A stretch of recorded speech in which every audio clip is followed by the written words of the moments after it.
Première question. La dernière, excusez-moi de revenir sur la congolité, parce que j'étais à Lubumbashi, où on allait vers Kasumbalé, ça quand vous vouliez rentrer dans le pays à l'époque, et on vous avait empêché de retourner dans le pays. Ça se parle tous les jours. Tantôt, Moïse Katumbi n'est pas congolais, zambien, italien, aujourd'hui ça revient les mêmes débats. Regardez les Congolais en face. Et les Congolais qui pensent que vous devez être président sont inquiets. Ils pensent même que vous serez exclu.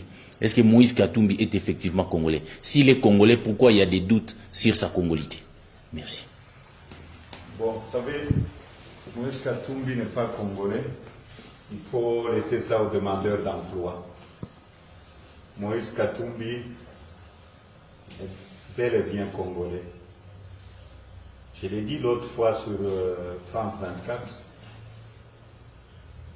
Là où je suis né, ma mère, elle est enterrée ici au cimetière de Sapin 2. La petite fille du roi Moussiri, allez voir le nom de ma mère. Elle s'appelle Mwenda. Donc laissez les demandeurs d'emploi aller chercher du travail. Et c'est un rêve. Il est permis à tout le monde de rêver. C'est de l'utopie. C'est tout à fait normal. Vous savez, moi je ne suis pas quelqu'un qui pleure. Je ne pleure jamais. Jamais. Quand je suis arrivé à la tête de la province du Katanga, les Congolais n'étaient pas respectés par les Zambiens, par tout le pays voisin. Tous les Katangais, quand je parle de Katangais, c'est tous les Congolais vivant au Katanga. Parce qu'à l'époque, j'avais dit, vous savez qui est allé chercher nos frères du Kasaï revenir au Katanga? C'est moi. Et j'ai remis tous leurs biens, parce que moi, ces histoires de tribus n'existent pas. Dites-moi, avant l'époque coloniale, est-ce qu'on avait des provinces? Peter Chani, madame, est-ce qu'on avait nos provinces propres? Nos ancêtres, quand ils vivaient, ils pouvaient se retrouver aujourd'hui à Kindu. Le lendemain, on était presque des nomades. Des nomades. Moi, je dis, avec le voisin, je reviens à votre question, c'est le travail que nous ferons dans notre pays. Quand j'étais gouverneur, on était vilipendés. Vous partez en Zambie, voleur. Les Congolais, quand on voit un Congolais, c'est un manque de respect. Si on voit seulement l'immatriculation avec la plaque congolaise, on vous met de côté. Et j'ai dit, il faut qu'on change les choses. On a commencé à travailler. J'ai arrêté l'exportation de minerais bruts pour créer l'emploi.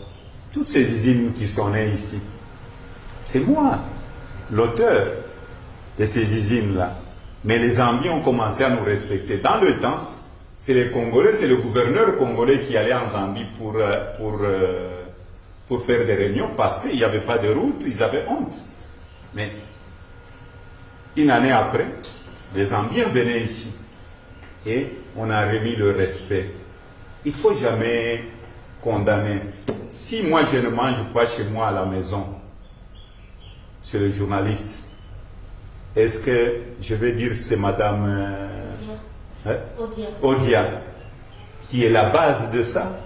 Non, c'est parce que moi-même je suis incompétent et qu'est-ce que je dois faire pour que les gens me respectent, pour que je ne puisse pas. Il ne faut pas chercher de bouc émissaire. Le Congo est un pays riche. Nous, au Katanga, on nous a respectés compte tenu du résultat du travail qu'on a fait.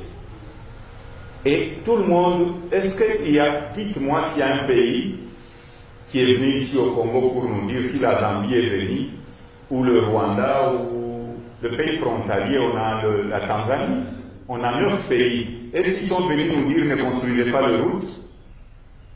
Est-ce qu'ils sont venus nous dire ne donnez pas de l'eau potable à vos enfants? Il ne faut pas une fuite de responsabilité, il ne faut pas endormir les gens. Nous, notre parti politique, c'est de travailler pour que le Congolais soit respecté chez lui. Les jours que nous serons respectés, j'ai sillonné le monde avec le président actuel. Parfois, on allait dans les bureaux, on nous disait, on est fatigué avec vous. Et la communauté internationale a totalement raison. Moi, même quand ça ne va pas au niveau de mon équipe de football, vous m'avez déjà entendu parler, c'est à cause de tel président d'une équipe de football? Non. Si ça ne va pas, c'est un problème en interne qu'il faudrait corriger. Quand vous voyez quelqu'un qui vous dit chez nous ça ne va pas à cause de... Vous dites, monsieur, votre place n'est pas ici. Est-ce que dans toute la République, la souffrance qui est à Guémena, la souffrance qui est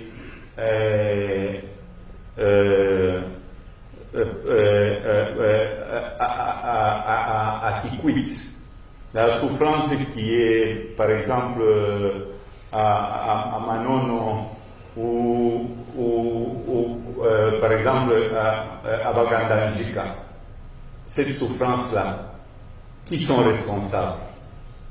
C'est nous les politiques. C'est nous. Les richesses-là que nous avons, qui les gèrent, c'est nous, n'est-ce pas? C'est nous. Donc pour moi, le plus important, ce n'est pas de pleurer, c'est de se mettre au travail et changer les choses en interne. Vous croyez que le Congo est un pays qui peut... Bon, nous avons besoin de nos partenaires.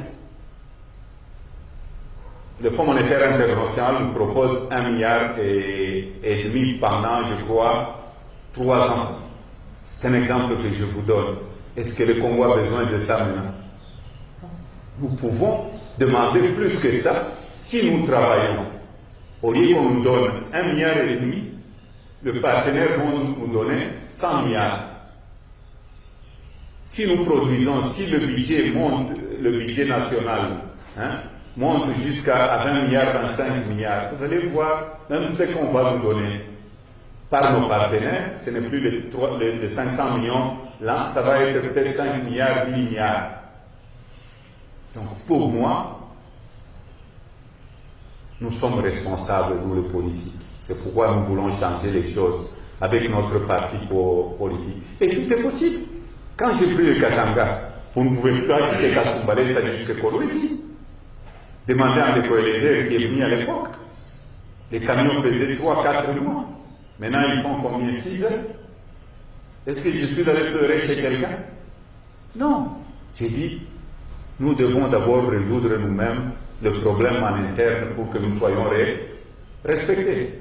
Si vous revenez chez vous à midi, vous ne revenez pas, je m'excuse, si vous revenez chez vous ivre chaque jour et que vous ne prenez pas soin de vos enfants, est-ce que c'est le problème de Madame Ovi?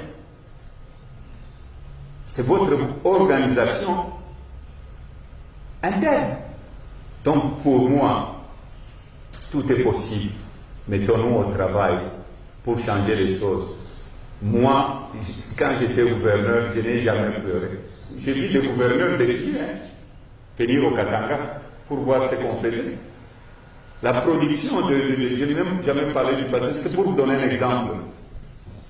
Quand je suis arrivé, le Katanga exportait 8000 tonnes de cathodes de cuivre lent.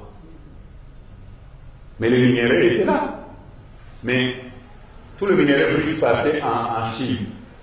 Est-ce que c'est les voisins qui nous ont demandé d'envoyer ces minerais bruts en Chine? Mais quand j'ai interdit, c'était un combat avec le pouvoir de Kinshasa. J'ai laissé la production à 1 350 000 tonnes après une année de cathodes de cuivre.